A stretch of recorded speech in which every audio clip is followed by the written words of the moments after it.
When these two hit the field, are there any records or any ideas about what might happen out the window? The backyard brawl, one of college football's oldest rivalries, and the 108th edition just delivered an instant classic.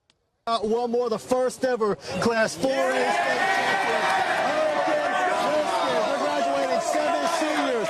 Weston, you guys have been together for a long time. How's it feel to finish on time? It's awesome, man. There's nothing else I want to do more with my brothers right here other than win a state chip. So that's what we did. This ball game last year when Marshall took on the eventual champion Ohio State Buckeyes, just one simple play. Great tackle against Quinshawn Judkins, very good running back. But this play coming up next, the $1 million play at the top of your screen coming off the edge.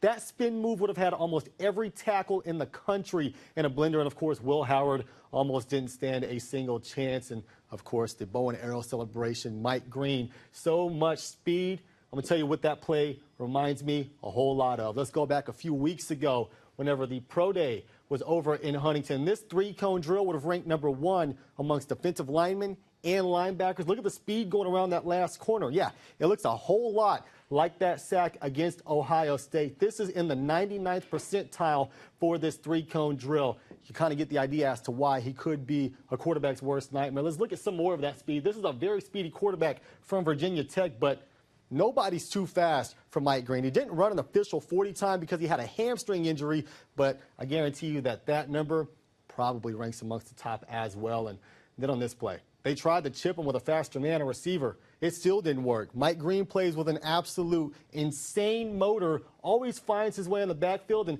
then those tackles. That's textbook. They say speed kills and the lower man always wins.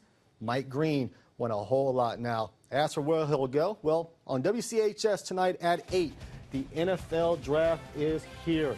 Mike Green be the 4th ever Marshall Thundering Herd football player selected in the first round. Can he join Randy Moss, Chad Pennington, and Byron Leftwich? We'll see. Well, don't ever let anyone tell you that sports is just a game when it produces moments like these. Deion Sanders brought to his knees in tearful joy. It's the Ripley Vikings going for their 3rd ever title in school history. That first title was won in 1997. Head coach Sean Casco was a player on that team. That second title was in 2004. He was an assistant coach on that team. Now as they go for their 3rd title, how about this? His son Bryson Casco pitched in the semifinals last night to put them in this position. Reese Lilly hits Elijah Woods. Woo! Big hit by Amari Valentine, and he recovers the fumble, and he's letting everybody in that stadium know what he just did. Yeah, well, it's Wolf Wednesdays, and me and my Pawfik buddies, we live under one wolf. This is my favorite boy in the world. This is my boy Norman Brown. He's the happiest, most sweetest thing you've ever met. And then we've got the gremlin, Little Bird, a.k.a. Birdie, or Little Dirty Bird, as Mark Martin likes to call her. It's also a team full of many unknowns, but that didn't stop 60,000 people from packing Milan Puskar Stadium, a testament to their belief and confidence as to where this Mountaineer program is headed. Now, despite the adversity, there's nowhere else Coach Welch would rather be than right here on this field, so much so that when she was receiving treatment in this building, she had one simple request: move her room so she could watch practice. Johnny Mays, we ran a story on those guys earlier today. He said, everyone asked, is South Charleston going to be back?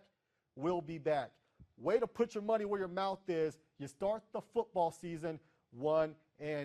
This postseason has seen fireworks. It's seen some of the biggest upsets in state history, and earlier this afternoon, it delivered one of the most classic finishes you could ever dream of in a state championship football game. Charleston Coliseum loaded with legends, including a ref. Now, referees, you hate to love them, but you love to hate them. But Teddy Valentine, just a bit different. Look at the joy he's bringing to that kid's face. Then we turned around and we saw that thing coming right for us. I was like, holy crap, this is crazy. This thing's coming right for us. A tent has taken the college baseball world by storm, literally. First, perhaps red flag, is when the gusts were only about perhaps 30, 40 miles an hour, and the tent corners or concrete blocks started picking up. He hopped on a block and was like, hop on the blocks, hold the tent down. told a buddy, hey, help me stand on this block because it's coming up off the ground.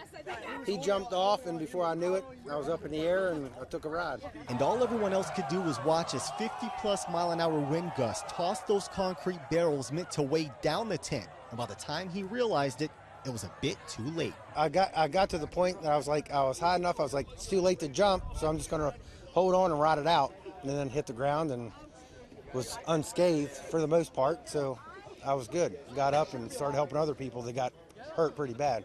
Oh man, it was a good time. I was watching this guy standing on a concrete pillar, and all of a sudden just a big gust of wind came through, and I told him to jump, and 10 feet later I told him to jump again, and then 15 feet later he just kept going, so I told him to hold on. Was it not crazy seeing him fly in the air like that? Oh, it was wild. The whole tent started coming, and I started yelling.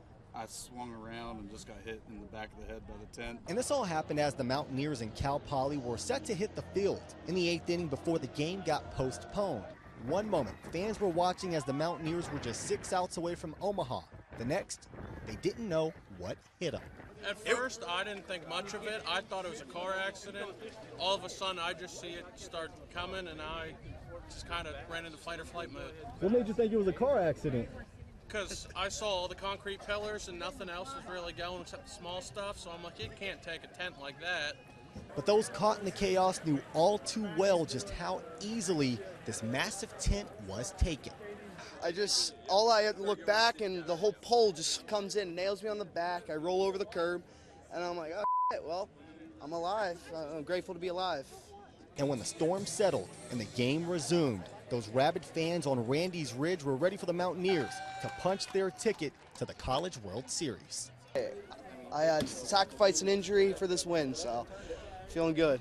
There's no place like Morgantown, West Virginia. No place like it.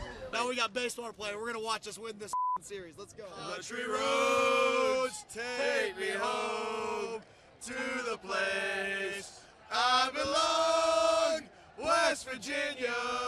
A lot of people said this afterwards, and it was that Mountaineers helping Mountaineers, West Virginians helping fellow West Virginians, and of course they stuck around to see the Mountaineers punch their first ever ticket to Omaha. For the first time ever, West Virginia is headed to the College World Series, and I don't know what more they could have done for that tent. I mean, they had all those concrete buckets, and you had grown men pulling down on that tent. If that wasn't enough to keep it stationary, I mean, I think Mother Nature just has a mind of her own. I think this is just more of an unfortunate instance than it is anybody's fault.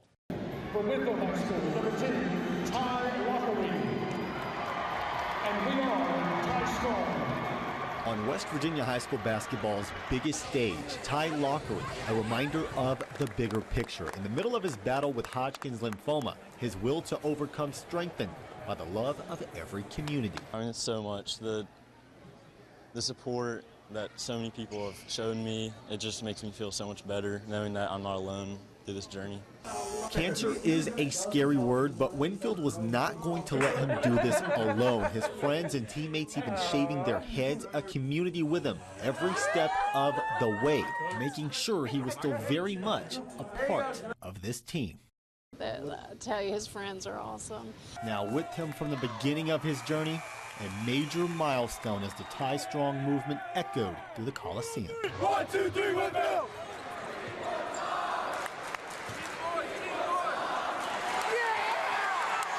You know, you want to cry out here because they're your kids.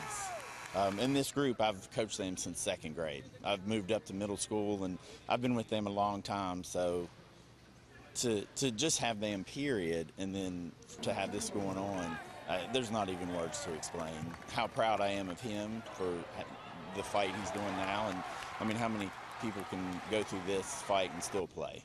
There's a lot to smile about, though. I mean, we've really had a lot of joy, a lot of blessings along this journey. It's just not anything that we would have anticipated in December when, he got this diagnosis. An initial diagnosis filled with uncertainty, but through it all, Ty has been quite the trooper, confident he'd get through it all, inspiring everyone getting to witness his journey. Yeah, I didn't really know what was going to happen, what was ahead of me, and I thought of just getting healthy so I could be back here and just putting faith in God. just to hear him announced and then to warm up was amazing. It just put some normalcy back into our lives. After the game, he went back to Cincinnati for another round of chemo. But as he works closer to overcoming this battle, he knows the entire state of West Virginia is behind him. It's definitely strengthened so much. I mean, everywhere I go, I see like posters or just T-shirts that say Ty Strong. Just have faith in God, and He'll be there for you. They have just gone out of their way to, to let Ty know that he's loved. I mean, he's loved by so many.